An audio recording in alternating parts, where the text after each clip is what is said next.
Castles dominated the medieval landscape, and Britain has some of the finest in the world. Today, most are decaying relics, many of their secrets buried in time.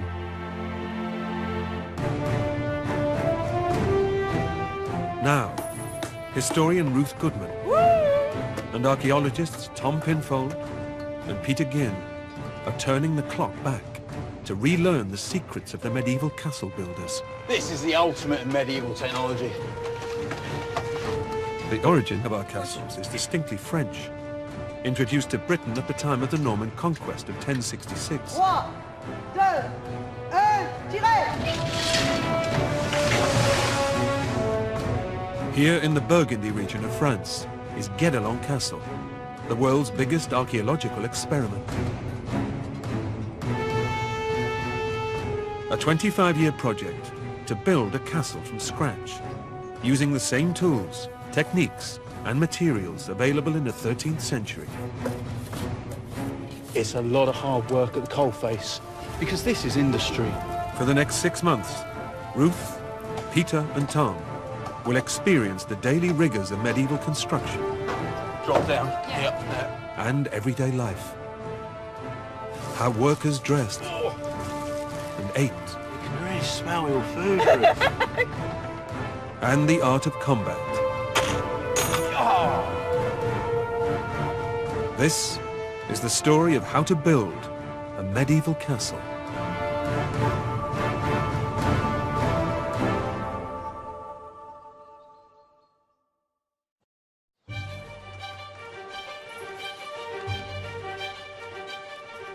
Four months into their adventure, the team have been immersed in the building work alongside Guédelon's masons. Perfect. I get. They've learned how a castle was defended in times of war. Every stone has to be in line, because this is going to go up and up and up. And discovered how lavishly decorated castles were on the inside. This was about showing your power. It was about prestige.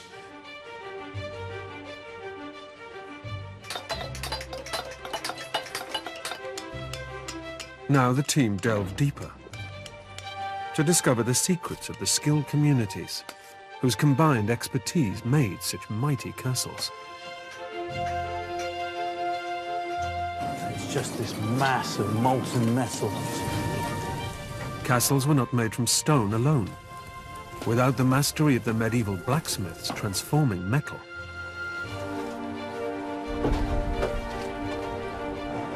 And the carpenter's sophisticated grasp of geometry.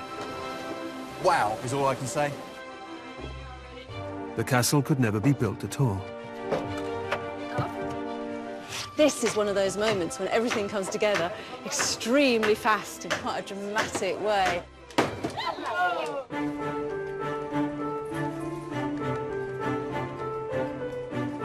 The first castles introduced to Britain by the Normans were mostly built not of stone, but of wood, making them quicker and cheaper to construct.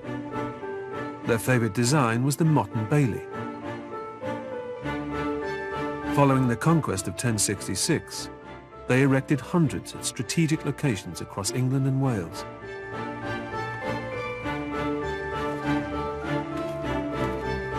One of the first structures completed here at Guédelon is an example of a classic wooden Motte and Bailey. You know, I can never remember which one's the Motte and which one's the Bailey. The motte is your mound, on top of which you're probably going to end up with a wooden tower like this, which in our case in Guédelon goes on to be the Great Tower. And your Bailey is the area enclosed by your palisade fence, as we can see here. So this could be your Bailey. So the Bailey becomes the courtyard, the palisade fence becomes the curtain of walls. Exactly, that's the evolution of the castle right there, really, isn't it?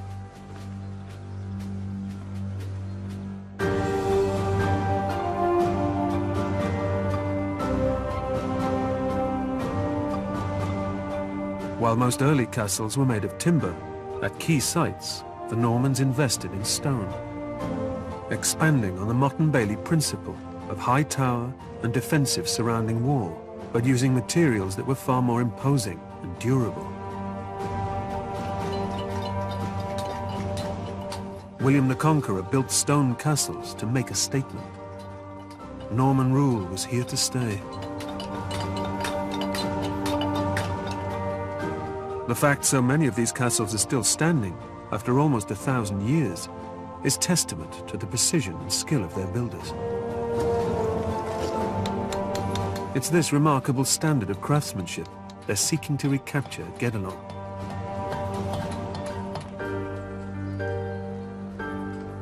Most of the walls are built with rubble stones, which are easy to produce in the quarry. Every 10 feet, the masons build leveling courses, rows of carefully dressed flat stones that strengthen the wall, and also allow the masons to regulate the structure. It's too irregular. If you're using just blocks that are shaped but not specific, you'll actually end up with a weak wall. By putting in the leveling courses, you flatten everything out, you start building again from a horizontal surface. And so you'll do that again and again, right up to the top. And that just keeps the strength of the wall and allows you just to basically balance out and work from a flat surface. Tom is helping to extract a particularly large stone from the quarry by the castle to use in a leveling course. Mathieu Rigaud has been a quarryman here for 9 years. At the moment, we're just making a small hole, and into that we're going to insert the wedge. And what we want to do is hit that perfectly, and that should actually work its way along a natural crack in the rock. So it's not as simple as just smack, smack, smack, there's your hole, put in the wedge. Comme ça. Tu vas taper comme ça. Ok? Ouais. Tiens.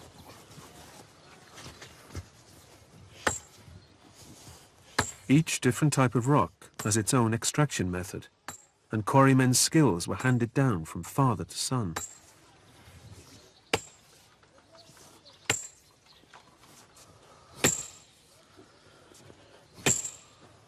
Okay, we've got our split now, and we just need to separate these two bits of stone. So it's over to the crowbar, get that in.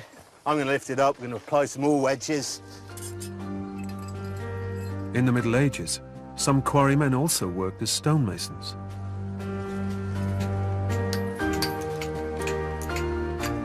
Masons were well-paid free men who enjoyed exceptional status among the workers of the age. They traveled widely, their skills constantly in demand for building great castles and churches.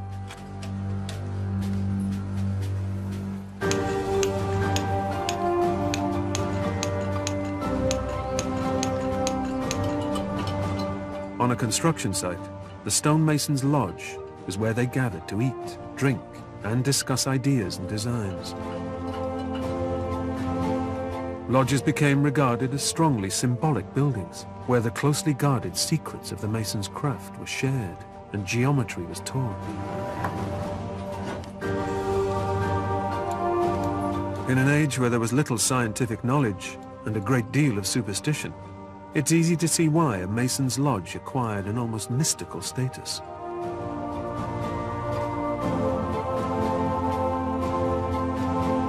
Professor Ronald Hutton is a historian, specializing in medieval and early modern folklore. We're sitting in a mason's lodge, and those words sort of conjure up certain images. Is that true? I mean, was there any such thing as Freemasonry in the 13th century? Certainly not. Freemasonry as we know it comes along in the end of the 16th century.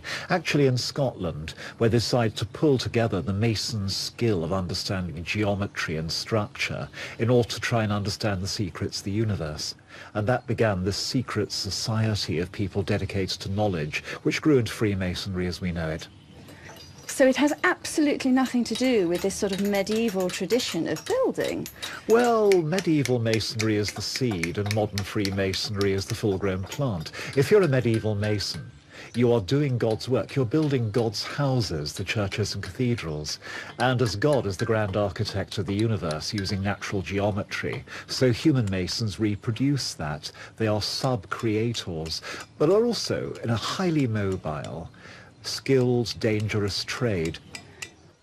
That's why a lodge like this is so important. If you are a free mason in the medieval sense, in other words, you're free to go where you like, to have a place like this, a temporary home from home, where masons can gather, share information, share hot tips, and simply live, play dice, booze, chill out after the day's work is done, is absolutely essential.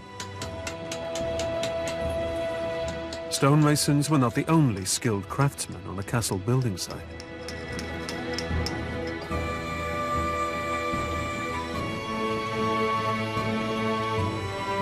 Castles required huge amounts of wood, and this called for carpenters.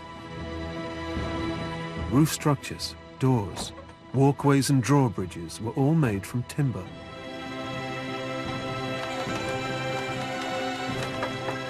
Wood was also key to the building process, from scaffolding and lifting machinery to basic buckets.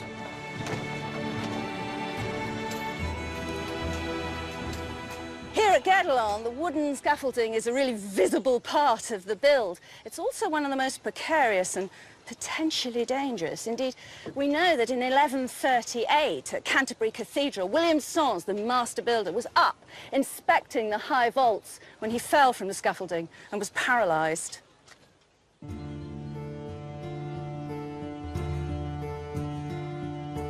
Essential to secure scaffolding are potlogs, the timbers which stick out from the wall for the scaffold planks to rest on.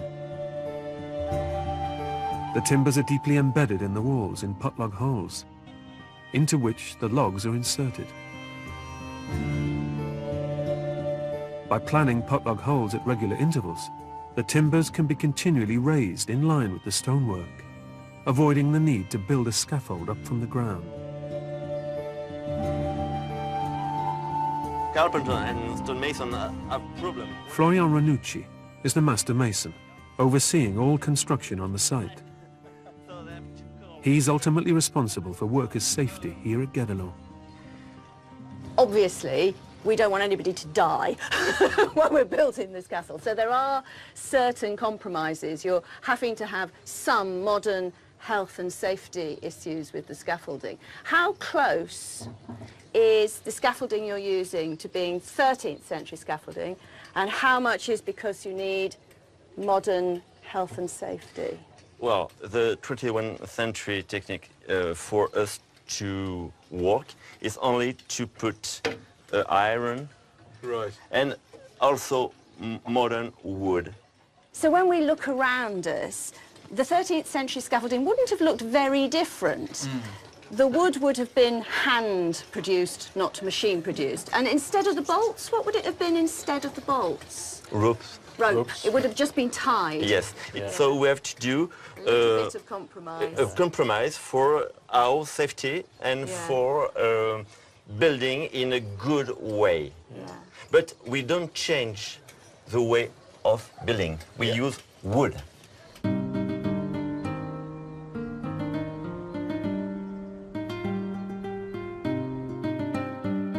The completed castle will have a chapel built into the east tower, where the Lord and his family could practice their religious devotions.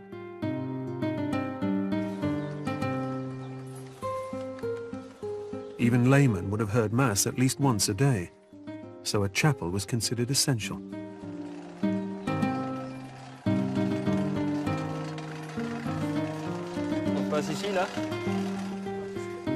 Nicolas Touchefeu is head carpenter here. They must get the scaffolding in place to enable the masons to build the next level of the chapel tower.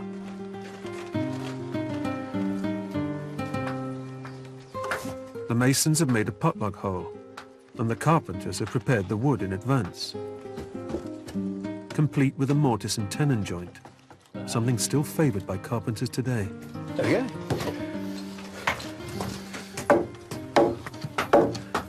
So not only do you have a mortise and tenon here that can be pegged, you've also got a bird mouth joint. So the potlog is actually sitting on this as well as in it to give it maximum security. And then that potlog goes into the castle wall. Pegs? In this side. This side? It's secured with oak pegs. More? No? It's okay. Okay. And that is the scaffolding. In, and the build can commence.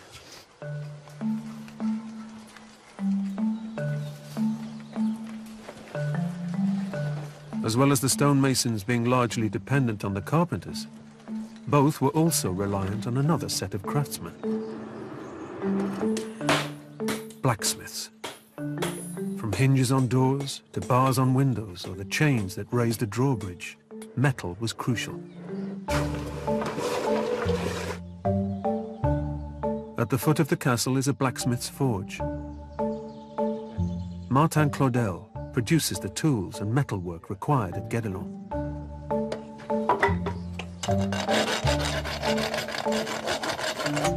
Peter and Tom are helping mix crushed clay with sand and water.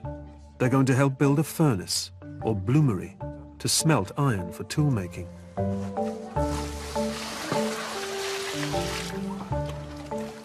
Think about a blacksmith shop, you think about all the little bits of metal kicking around, bits of broken nail, bits of fragments of iron that come off where you're smashing it with a hammer.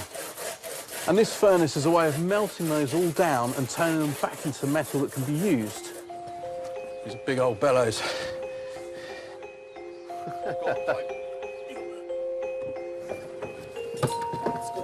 That's good.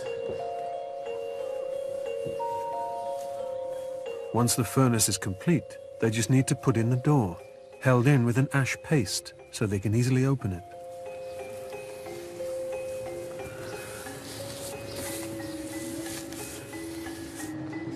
The giant double bellows are attached to the furnace to pump air into it when lit, raising the temperature from 800 to over 1,300 degrees, sufficient to melt the scrap iron and steel. It's a lovely melodic sound with the bellows. It's respiration. Breathing in and out.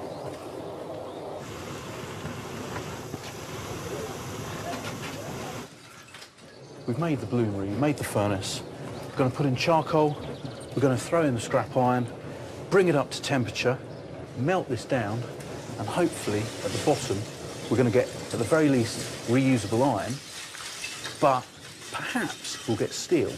But that's all about your carbon content, the purity of the fuel, and the ability to do a good smelt.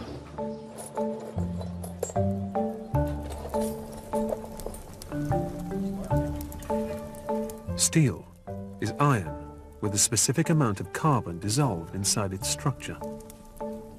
When the temperature in the furnace rises, more and more carbon from the charcoal is absorbed by the iron. But it's a difficult balancing process. This was medieval technology, long before a modern understanding of chemistry.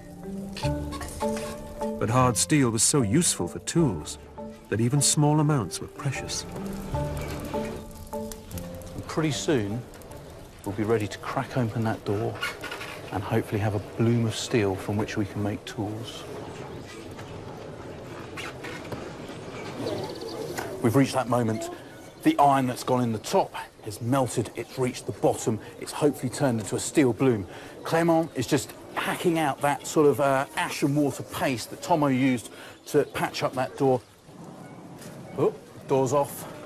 We can see the bloom, it's right at the top of that charcoal bed.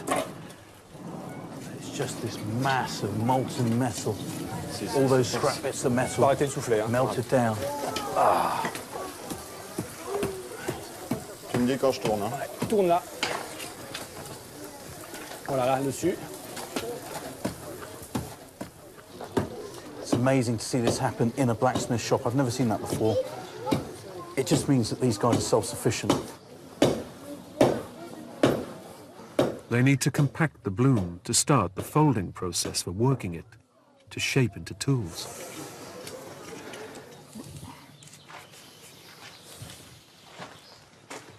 Next, the metal is rapidly cooled or quenched in water to lock in its hardness. Martin then tests it with the steel file. Parts that feel softer than the file are iron. Harder bits are hopefully steel. But if we got steel, we just have to work it to see. Being able to produce hard steel enabled blacksmiths to make sharp cutting edges of tools like axes, which is what Marta is going to forge later.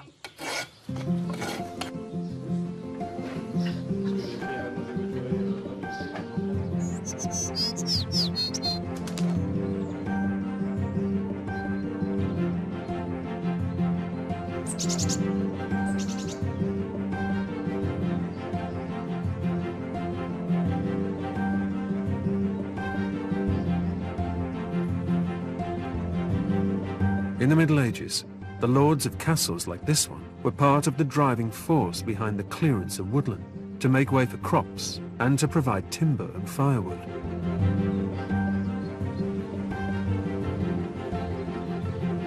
There are more forests in France today than there were in the 13th century. The location of Guédelon Castle was determined in part by the surrounding forest, which provides large amounts of wood. This is our tree. Oh, it has got a good bend on it, hasn't it? Toi, tu fais comme ça. Jean-Michel Houret is the head woodsman. Relax, relax, regarde, la main. He gives the team a lesson in using medieval-style wood axes to fell a tree. La main comme ça. This is going to take us for ages.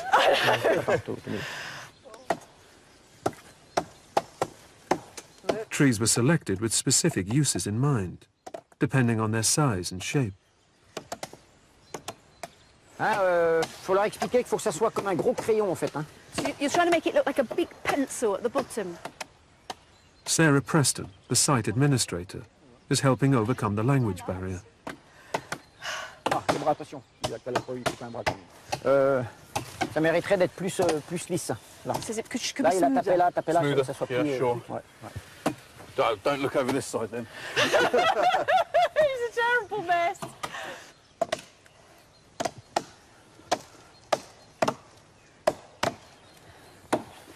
So Jean-Michel's saying we're getting to the final stages now. What he can't tell us is where the tree will fall exactly. So it could actually fall back this one. Potentially. So what you're going to do is keep working. So you keep working, and at one point you will start to hear the tree cracking. Don't stop.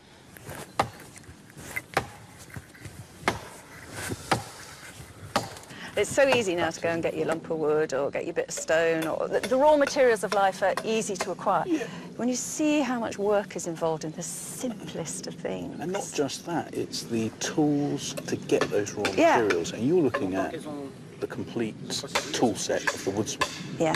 And it's something that's been forged in that blacksmith's area, and it is going to last a lifetime.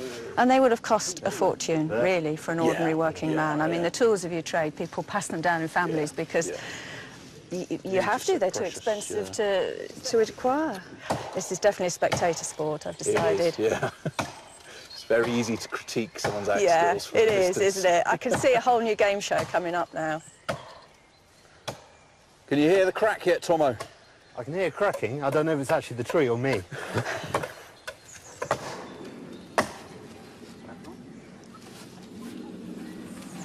It is always one of the things I like about these experiments, is seeing how much skill there is in the simplest of things and how much intelligence and cleverness there is. Are you calling Tomo simple?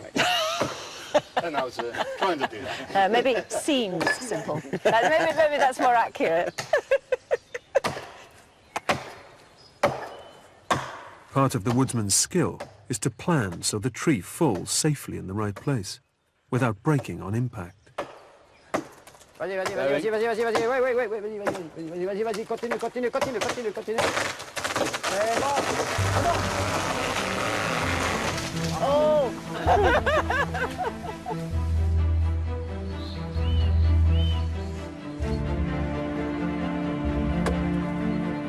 Once the trunk has been squared up, it will be used by the carpenters up on the chapel tower.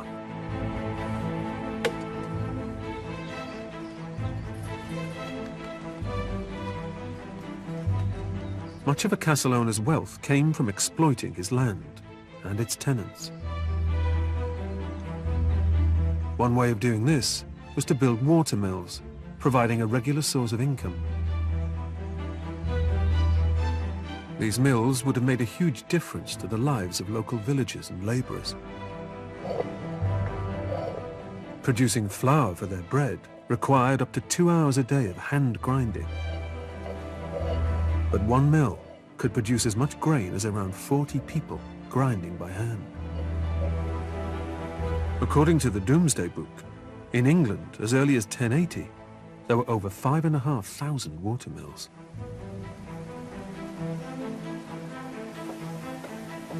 Little is known about the mills of this time. However, one of the most ambitious projects at Guédelon this year is the construction of a 12th century style watermill. The castle team and archaeologists have based its design on the remains of 2 ancient mills, discovered in Jura, in the east of France in 2008.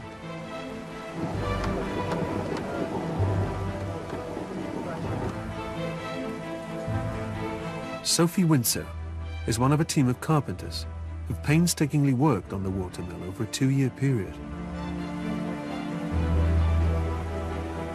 Today is the moment of truth.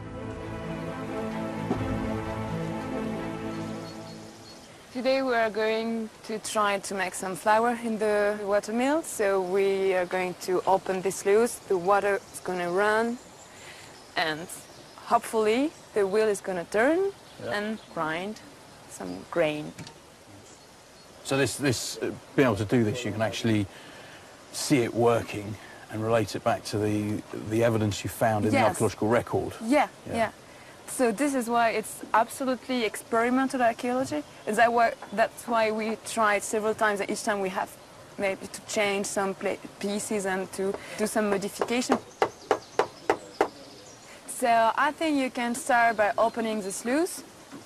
Get the water down Yes, there. Yeah. And then we will need someone to watch if the wheel is all right with the paddles and everything stays. So there is an emergency stop here with somebody ready to close it. Because if there is something in the mechanism, it destroys everything in a minute. And that's a lot of work, really, very quickly. So we can say that. emergency sluice, that sluice, people making sure those paddles are fine. Yeah, and checking if there is no big trouble in the gear. Yeah. Boom. Stepping across, bridging it. Oh, wow.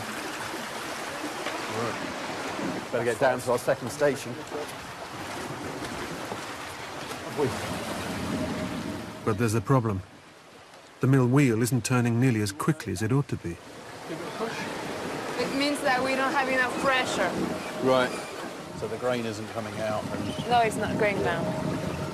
It's all from wood, so it's a lot of friction everywhere. So resistance, and we have to find solutions. You can hear the noise, can't you? The noise of the woods.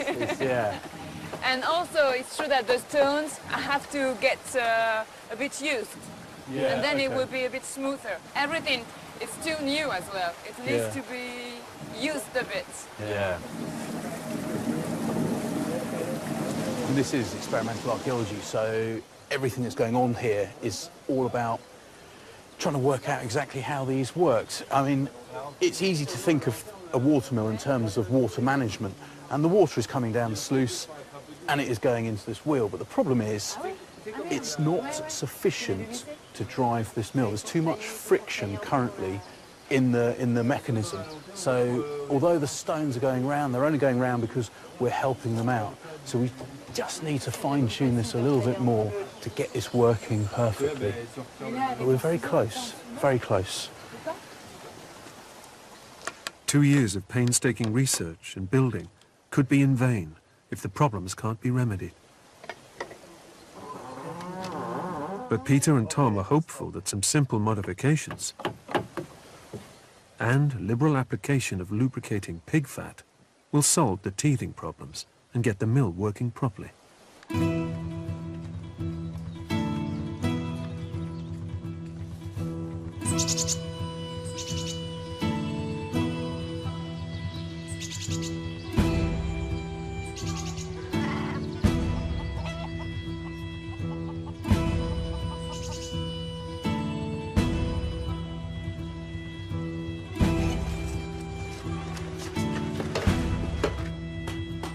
Perhaps the most essential part of the blacksmith's role was keeping the workforce equipped. The stonemason's tools become blunt after a few days' work. Without a blacksmith to sharpen them, all the stone cutting on site would come to a halt in less than a week. Because iron and steel were so costly, tools needed to last as long as possible. But today, the blacksmiths are making a new side axe. You work together as a team. You hit, Vincent hits, but you don't talk. It's all quiet. Is that just experience, or you're listening to the sound? Yes, it's experience. We used to work together, and we have a code. When I let my hammer strike on the anvil, it means stop.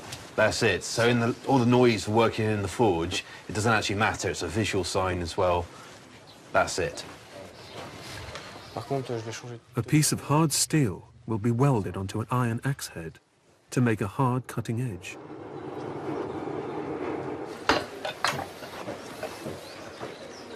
Blade is starting to taper down, and we're going to cut it any minute now.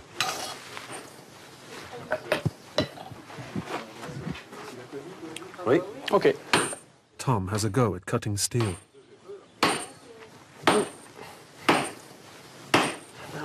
It's not as easy as I thought it would be. Oh, we're making some progress.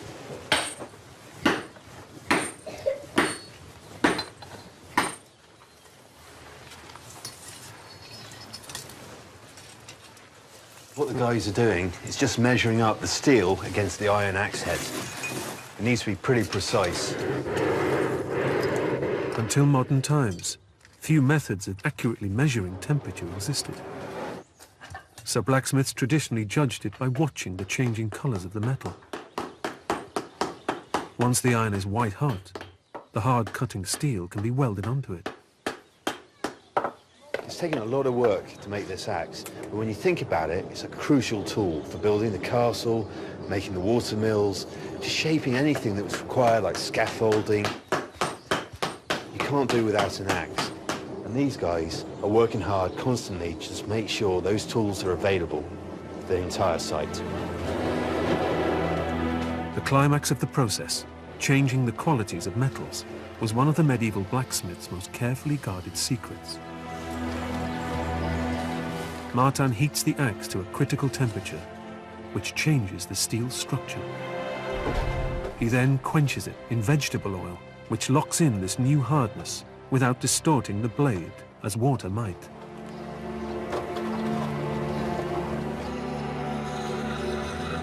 The side axe is finally sharpened on stone.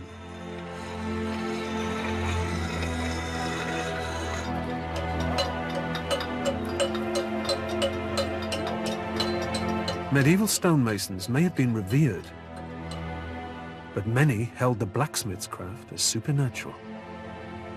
Blacksmiths were intensely magical because since prehistory they'd performed this extraordinary sorcery of conjuring metal from rock and then fashioning it into beautiful things. Medieval blacksmiths were regarded as great healers. A pregnant woman afraid of labor, a sick child, an adult with a lingering illness would be laid upon a blacksmith's anvil, and the blacksmith would pretend to hammer them, to hammer the illness out of them. And people really believed that, like royalty, they had the power to heal by touch. Was that something that was considered to be dangerous magic, or was it just part of life and nobody batted an eyelid? It's pretty scary. Blacksmiths are often believed to make pacts with the devil, ironically, in which the blacksmith usually comes off better. For example, blacksmiths are believed to be the only people who can do jobs for the devil, like shoeing his black horses, without paying the price of their soul. And there are even tales of blacksmiths, some of them saints, who are capable of grabbing the devil's nose in their red-hot pincers and tweaking it to get rid of him if he's annoying. How on earth did the church respond to that? The church canonized some of these blacksmiths. St Dunstan in England is a classic case. Otherwise, they simply got along with it. Blacksmiths were too useful, and as long as they went to Mass and didn't have an alternative kind of religion, there's no problem.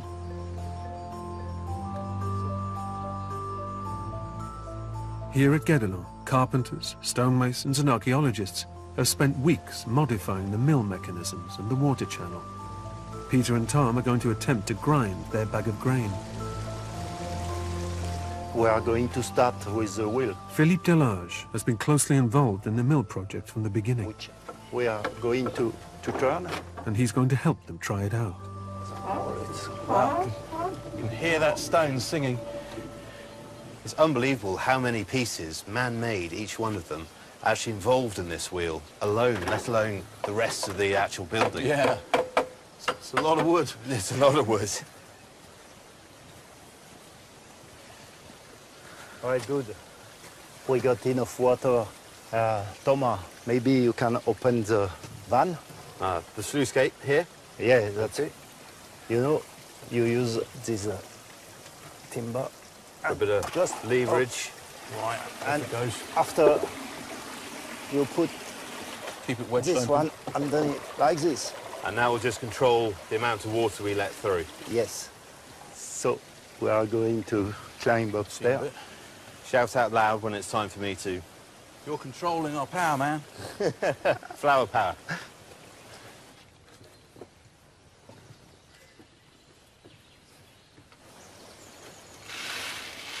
Filled the hopper with grain. It's ready to be made into flour. Yeah. I suppose all we need is Tom to open that gate. Yeah. You are ready, Thomas? Ready. You can open. Here it comes. Tom's opening the sluice gates. The water's coming down. It's about to hit the wheel. It's about to hit the wheel. Hit the wheel.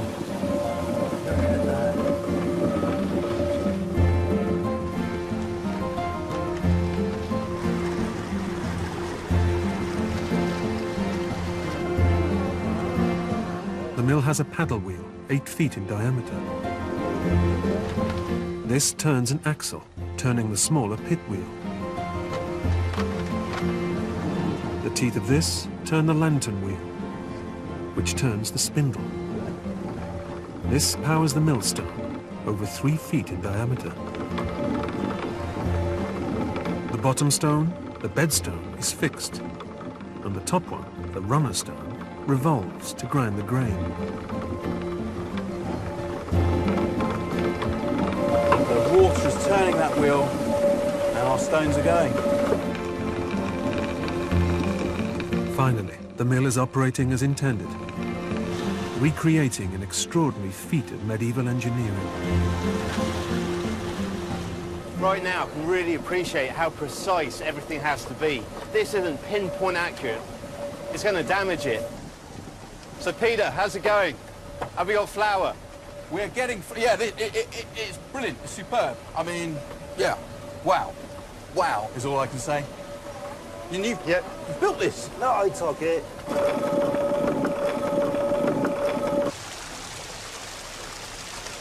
I can't believe such a low head. I mean, that water is falling maybe a metre, going under a wheel.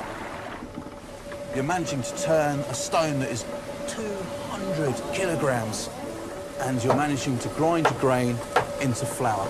This is the beginning of industry, I suppose. And to have this associated with a castle, you can free up people from the daily grind to do other things. It's amazing.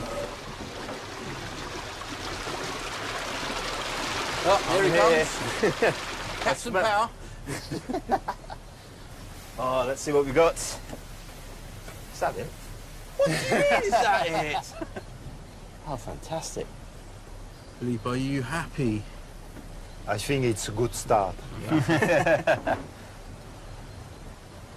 mean, it's just amazing how much work it actually takes to create one mill. I mean, hundreds and hundreds of bits of wood, these massive bits of stone. You've got to channel all that power from the water. Now, this is a big effort, but if you're going to create bread, you've got to feed families, soldiers, workforces. It's all worth it. Yeah. Exactly. It all comes back. What does the castle need? It needs to be fed. Yeah. And this is what makes it happen.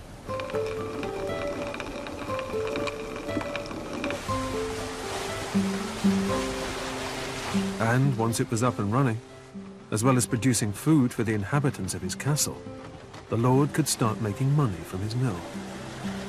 tenants on his land would have been obliged to use it and pay for the privilege.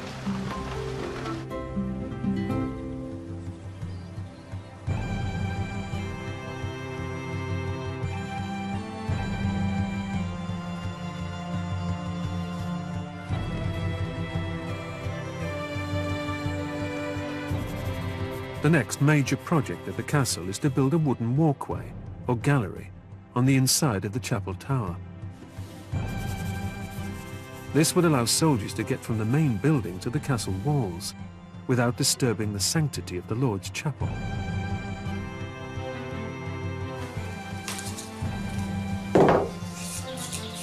In the Middle Ages, carpenters used geometry to plan their wooden structures. They drew on the floor because parchment was expensive and paper still very rare. The carpenters are planning a section of the gallery by marking out a full-scale plan. Every piece of wood in Gedlon Castle starts its life here on the tracing floor. First of all, the plans. They are drawn on the floor to a one-to-one scale. Medieval units of measurement were not standardized, varying from place to place. Isn't it interesting watching them work to how few numbers come into it? It's mathematics, but it's mathematics of proportion, it's geometry, it's, you know, 2 of this, 3 of that, halve it, double it, quarter it, third it. It's not 0.652. In French, the word for thumb, pouce, is the same as the word for inch. Every site would have its own units of measurement. That's a thumb, isn't it? So it's an inch. The pouce. A pouce. Palm. Which I suppose is the length of your palm. Palm. So that's your hand span. I like the fact the inch corresponds to the word for thumb. I really like that. I rather like the fact that feet and inches and yards is something that used to be right across Europe. You know, we tend to think of it as a very British thing these days. It's just that we hung on to it when everybody else left it behind. Yeah. But it used to be that there were all these little inches, all these little feet all over the place, everywhere different. But the system of measurement here at Gedlon is based on a medieval castle that's very close by. And if we was to turn up there at the start of the build in the 13th century, on a board, it would say, this is what an inch is on this site, this is what the based palm on span one person's is, body. We the don't know hand quite span which is. person's body, but Yeah. based on somebody's body. And if they were to pass away, those would have been written down to be used until the end of the build.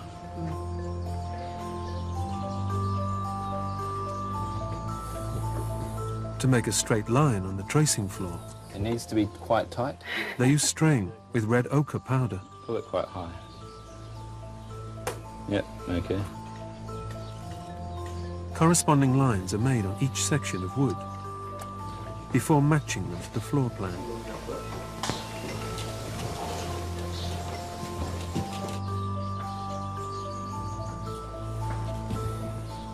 And then they are levelled out and then they're plumbed up. So you're constantly jiggling and it's very, very subtle. Little wedges going in to make sure everything's perfect.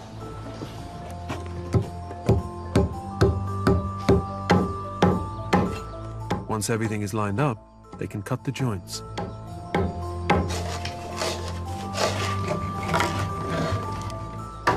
They also chisel carpenter's marks into the wood. These are a code to identify the pieces of the frame, making it easier to reassemble on the castle walls.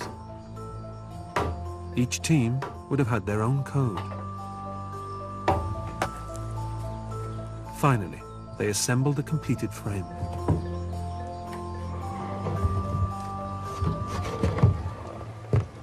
This is the gallery. I mean, I can't believe from a few simple lines drawn on the tracing floor that we have this amazing structure ready to go into the castle. And here at Gedlon, they almost think that carpentry, it's almost a form of genius. There's so much thinking involved. I mean, this line running through all these beams, it's precise. This can be unassembled by the carpenters. It can be put to one side, it can be hoisted up, reassembled outside the chapel tower. Doesn't need to be the same carpenter because you've got all the marks here. It is a flat-pack medieval gallery. This is going to flip up this way. My feet would be down here, This is a handrail. There will be spindles here. My head would be here, and I'd be looking out onto the courtyard. And this is how you build a castle.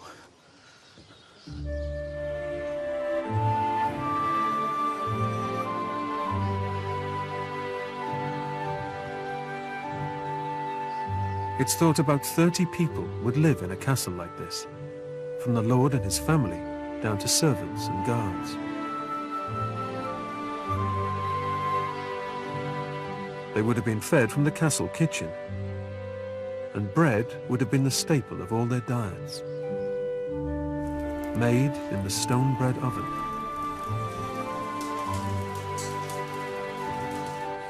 So it's sponging quite nice, look at that. Ruth and Tom are going to try making a basic bread with flour from the new mill. Ruth is using a rising agent, which was popular in the Middle Ages. It smells a bit of alcohol in it. Yeah. Well, sourdough is probably the most ancient method of raising bread because there's next to nothing involved, you know, you're just saving a bit from the previous day's batch. When I made the last batch of bread, I just broke a little bit of dough off and put it to one side, and I popped it in some water with a fresh little bit of flour, and this is the result. So sourdough is literally sourdough. Yeah, it is. There's no trick. There's no trick. There's no trick at all. So I've not added any yeast, and I won't add. And this is going to be an awesome carbohydrate for us, a real staple diet. It is. I mean, this is your real basic working man's bread. I mean, I'll be honest, at the moment it doesn't look that appealing, but I guess you've got work for me to do. Well, do you want to give it a knead? Go on. I'm Do I add any of this? Yeah, add a little bit at a time and just start working it in. So it is fingers in, like you were mixing lime putty, you know, that sort of thing. Turning it in, like Turning making it in. cement. That's it. I mean, it's starting to look a bit more how I imagine bread would look at this Bread stage. to make, yeah. I thought I was coming in for a break. Go into the kitchen, you said. Well, it's not my fault you admitted you'd never made bread.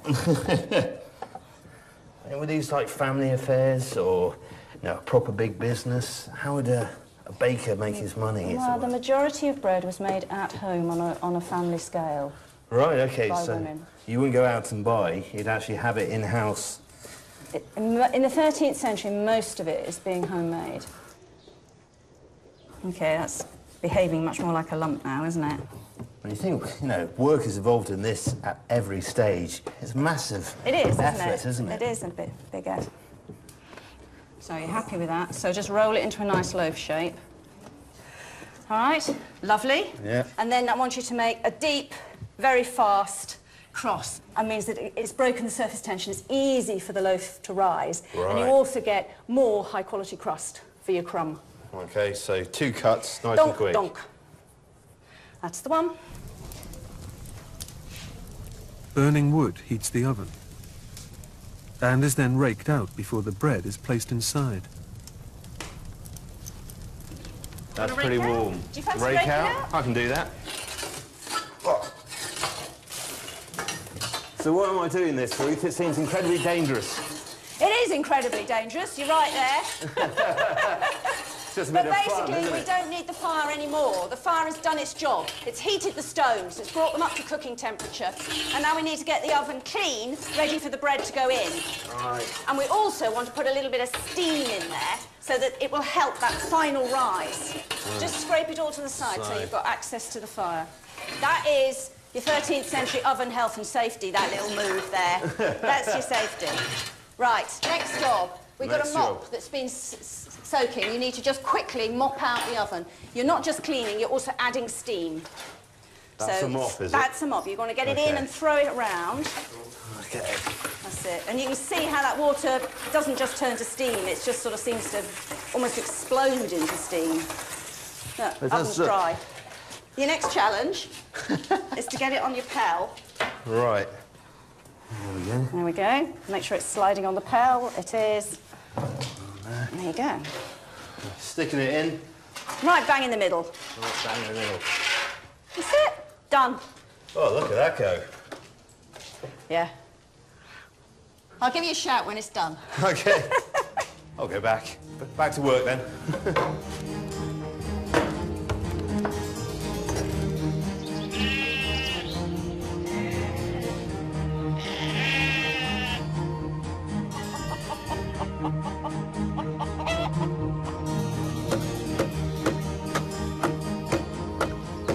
While the bread bakes, Tom tries out the side axe Martin made to square up wood, creating flat faces from a rounded trunk. This is the weirdest axe I've ever used. It's that the balance is all off. So we've got a cutting edge and a flat side, and that actually helps to cut, but also force some of these fibres apart. I've put the axe down like this. You can actually see the pole is slightly tilted, and that allows you to work along the wood nice and close. But because you're holding it here, there's no risk to your knuckles or your fingers as you work. But what it comes down to, and what I'm having trouble with, is that fine tuning. I know what I want to do, I can see what's marked out for me, but I'll be honest, it's always happening that way.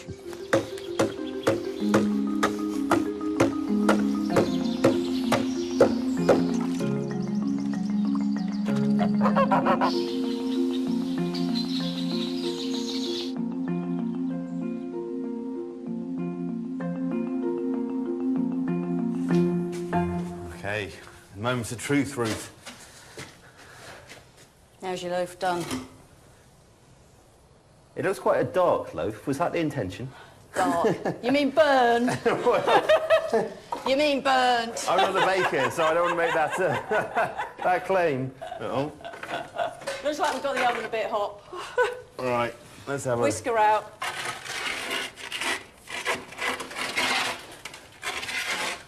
That is definitely burnt. Well, it's not like a sausage at a barbecue, isn't it? You could probably still eat it. Oh, that's on fire on the bottom. Oh, it's cooked, That definitely. sounds healthy. That oven was too hot. It shouldn't scorch like that in that time. Oh, well, we'll scrape it off and... hey. Exactly. My first loaf of bread. I'm going to eat it.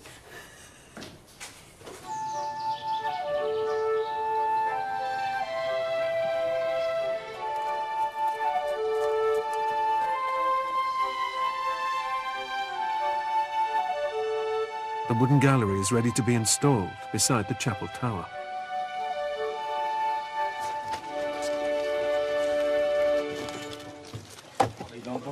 Oui. Picking a pocket. Yeah. Each carpenter is going to take a post. Myself and Tomo are just here at the handrails to make sure it doesn't topple over that way. They're going to remove the chocks, and the 3 posts are going to sink down. The mortise and tenon joints will come together, and this gallery will be locked in place, ready to take the final roof section that covers it in. Here we go. Chocks out. Oh.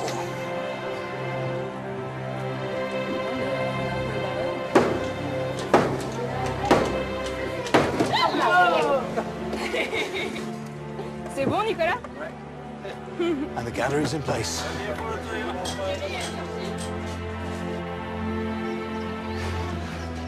With the basic frame in place, long beams are now needed for the roof section. Come on. Sorry, mate. Push. Sorry. Up. Straight up, yeah? Yeah. Okay. After all that slow work where people seem to work for hours and hours and hours and produce very little, this is one of those moments when everything comes together extremely fast in quite a dramatic way. When you are ready. Up. It's going to... Yep. Drop down. Yeah. Yep, there. Okay. Yep. Et il faut l'envoyer vers moi.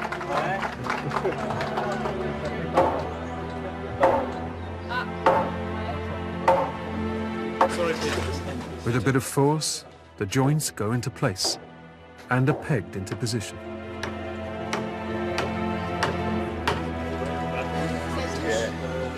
Just need to pop a roof on it, and there you are. You've got a link between the Great Hall and the curtain wall. It's physical work, but to think when we first saw that drawing of what this was going to look like, Yeah. I didn't think we'd actually see this at the end of it. It was brilliant.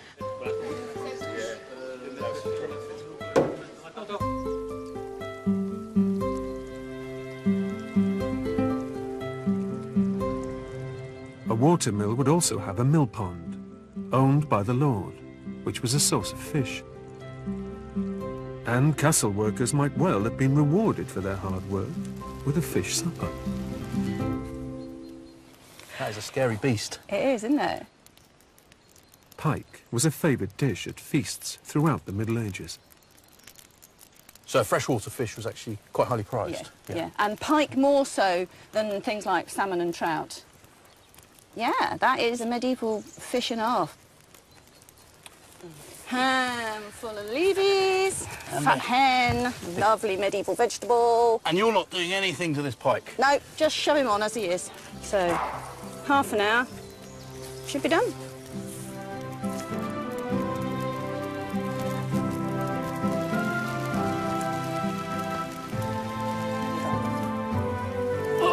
Yes, yes, yes, yes. Oh, don't drop the fish. You smell good. OK, straight to table, I say. Straight to table. The pike is ready for presentation to Sophie, Philippe, and others who worked so hard, building the mill and gallery. Here we go. Wow, look at that. That's very impressive. Nice catch.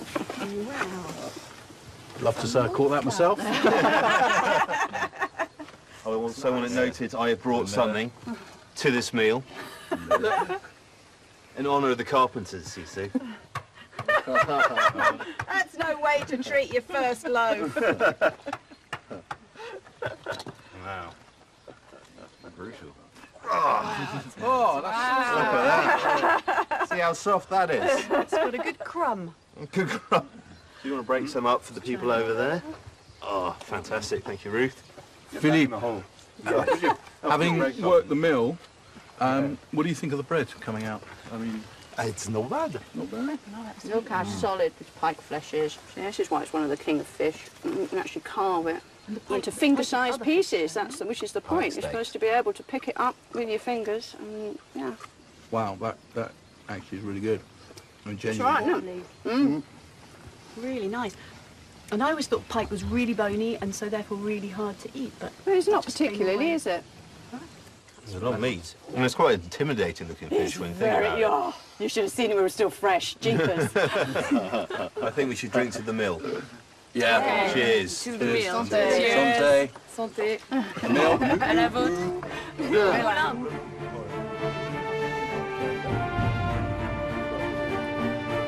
Next time, the castle's place in the wider world.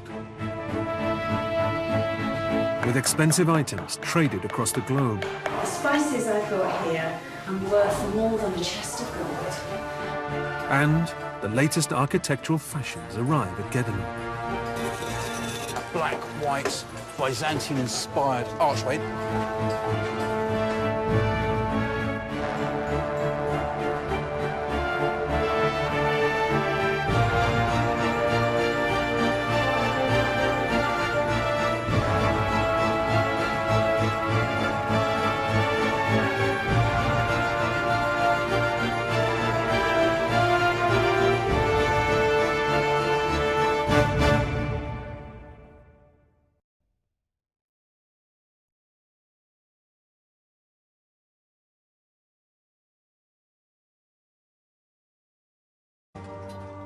Norman